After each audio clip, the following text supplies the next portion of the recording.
Okay mga kababayan, sa araw pong ito ay pag-uusapan po natin ito pong si Sara Duterte. Alam niyo, sa totoo lang mga minamahal ko mga kababayan, sa nakikita ko po, kapag itong si Sara Duterte halimbawa lang ay na-impeach o natanggal sa kanyang katungkulan bilang vice presidente. At syempre kapag natanggal siya, napababa siya sa kanyang katungkulan bilang vice presidente, alam naman natin, di ba? Hindi na siya pwedeng tumakbo kahit barangay kagawad ng isang barangay. At syempre din, hindi na rin niya magagamit yung kanyang kapangyarihan para sa mga illegal transaction. Dahil alam naman po natin na yung kapangyarihan po niya o kapangyarihan po nito ni Vice President Sara Duterte ay nagagamit po niya sa mga illegal na gawain, lalong-lalo na po sa pagpapapasok po ng mga illegal na droga. Hindi lang po yon, lalong-lalo na po sa nagagamit niya po itong kanyang kapangyarihan una-una sa pagnanakaw po sa pera ng taong bayan.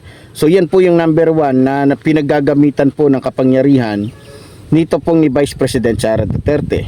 So isa din sa nakikita ko, kapag wala na siya sa kanyang pwesto o natanggal na siya, hindi na siya pwedeng tumakbo kahit anong, malamang itong mga kuto, aso, tuta, mga ulupong na umaaligid-aligid sa kanila, lalong-lalo na po ito si Topacio, si Respicio, si Mike Defensor at iba pa.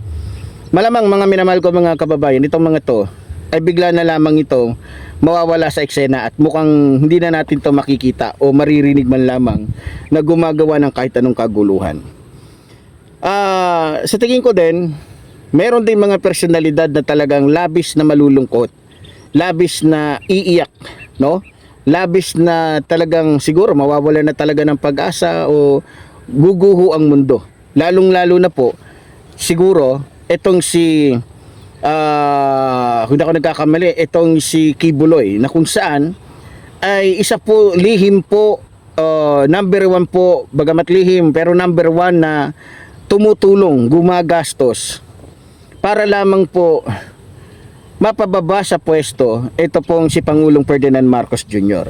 Alam nyo, ang pag-asa na lang po talaga ni Kibuloy para po siya ay lumaya, para po siya ay makawala sa hawla, para po magawa na naman niya muli yung kanyang mga krimen na ginagawa o kanyang mga nakasanayang ginagawa sa kanyang mga membro. Kailangan manalo po itong si Vice President Sara Duterte bilang Pangulo.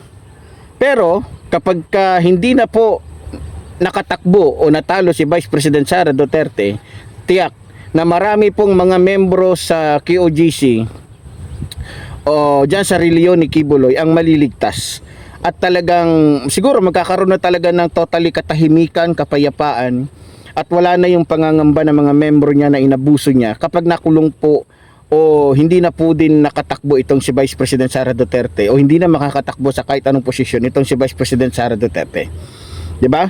Kasi kapag nakawala nga naman uli itong si Kibuloy, malamang marami na naman po itong aabusuhing mga kababaihan. Sa akin lamang po ito, hindi lang yon, malamang magiging ano uli ito, magiging taguan uli. Kasi ang pagkakaalam ko, yung pera ng mga Duterte, kung anong yaman na mayroon si Kibuloy, yun ay dahil sa mga Duterte. So ibig sabihin, siya yung nagiging taguan kasi ng pera nitong mga Duterte, no? Nung panahon pa ni Rodrigo Roa Duterte, para hindi mahalata dahil reliyon nga to. So doon niya tinatago, doon niya pinapahawak, si Kibuloy ang pinapahawak niya ng pera niya. So kasi pag reliyon nga naman, hindi obligado na imbestigahan, hindi obligado na ganito ganyan, pero kapag natuklasan, iimbestigahan. So yun na nga. So kaya nga may kaso itong si Kibuloy na money laundering. At hindi lang yon, maliban dun sa mga naging kaso niya, ang pinakamalupit talaga dun yung child abuse at saka yung yung pambababoy niya sa mga membro niya, di ba? So ngayon, mga minamahal ko mga kababayan, hindi lamang po si Kibuloy. Kung maalala ninyo, isa din po sa mga kaalyado nila, ito po si Arnie Tevez. So nakikita ako din na kapag hindi na nga makakatakbo itong si Vice President Sara Duterte bilang Pangulo, itong si Arnie Tevez ay tuluyan na talagang mabubulok o dun na talaga tatanda sa kulungan ng mga demonyo. Ito pong si Arnie Tevez, na kung saan ay may kaso pong multiple murder. Kung maalala niyo, hindi lamang po si Gobernador Roel Ragay Digamo ang pinapatay po nitong ni Arnie Tevez, kundi pati yung mga sibilyan na kasama ni dating ni Gobernador Roel Ragay Digamo ng mga panahon na yon, na minasakir po sila. So hindi lang yon, isa din sa talagang manganganib at masasaktan at malulungkot yung mga personalidad na katulad po ni Alice Goo, ni Atong Ang, ni Michael Yang, na kung saan kilalang kilala, lalo na yung kapatid ni Michael Yang na natuklasan na nagpanggap lamang bilang isang Pilipino na kahit isang lingwahe halos walang mabanggit na salitang Bisaya man o Tagalog man. So isa po yan sa mga posibleng manganib din at talagang malulungkot ng husto, dahil alam naman nila na ang pag-asa na lamang nila para mabalik sila sa kanilang mga normal na gawain bilang mga walang ya, bilang mga salot sa lipunan, manalo si Vice President Sara Duterte. So ngayon, isa din sa nakikita ko na talagang malulungkot at talagang hindi matutuwa, ito pong bansang China, 'di ba? Kasi alam naman natin na ang kaalyado, kakampi, kasama, kasabwat nitong mga Duterte para sakupin itong ating bansa ay ito pong mga Duterte. 'Di ba? Alam naman po natin 'yon, mga minamahal kong mga kababayan, hindi naman po natin matatanggi 'yon. 'Di ba? Pero ganun pa man, mga minamahal kong mga kababayan, isa lang po ang masasabi ko, no. Wala akong pakialam sa mga taong ito o para sa akin mas dapat pa nga na mangyari 'yun. Kasi itong mga ito ang nagbibigay po ng kaguluhan. Itong mga to ang nagbibigay ng takot, pangamba sa ating mga kababayan, mga minamahal ko, mga kababayan, no? Alam niyo, sa totoo lang, kapag wala na si Vice President Sara Duterte, tignan niyo ang mangyayari. Wala nang mga ngahas basta-basta na mga Chino na papasok dito. Kasi nakita niyo naman, nitong panahon ni PBBM, halos linggo-linggo, buwan-buwan, taon-taon, napakarami mga Chinese ang napapadeport. Marami mga Chinese ang nahuhuli na kung saan ay gumagawa po ng mga kalokohan, kahayupan dito po sa sarili nating bayan.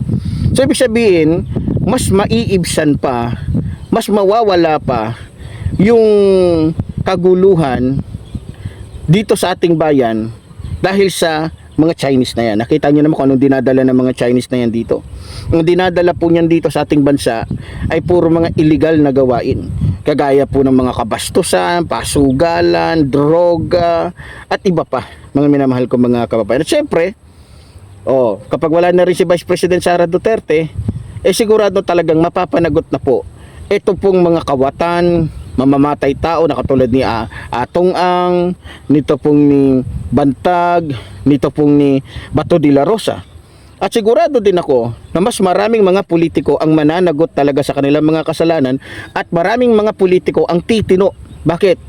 Syempre nakita naman ninyo siguro na kahit kaalyado man ni Pangulong Ferdinand Marcos, din kahit nga pinsan niya, hinahayaan niya kasuhan ng ombudsman. Hindi niya ginagamit ang kapangyarihan niya.